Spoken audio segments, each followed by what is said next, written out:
علماء کی سوچ کو، دین کے احکام کو اور ممبر اور محراب کو یہ خرید لیں گے، اپنے محتاط کر لیں گے، ایسا قطعاً نہیں ہو سکتا۔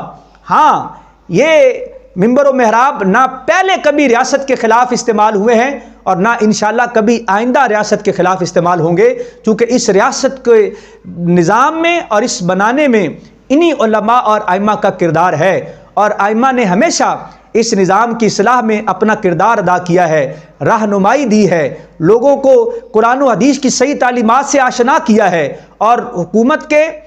جو بھی ایسے قوانین اور وہ باتیں جو اسلام اور قرآن اور حدیث کے خلاف ہوتی ہیں، ہمیشہ اس پر مثبت انداز سے اپنا آؤٹ پٹ جو ہے، ان پٹ جو ہے وہ دیا ہے، لوگوں کو بتایا ہے، اور انشاءاللہ آئندہ بھی تمام علماء خطبہ یہ اپنا فریضہ ہمیشہ اسی انداز سے سر انجام دیتے رہیں گے۔ لہذا آپ خاطر جمع رکھیں، انشاءاللہ آپ دیکھیں گے کہ جب بھی دین کے اصول و ضوابط پر، قوانین پر کسی بھی طرح سے کوئی بات آئے گی تو انشاءاللہ یہی علماء، یہی فاقہ مست جو ہے وہ آپ کو صف اول میں کھڑے نظر آئیں گے، اور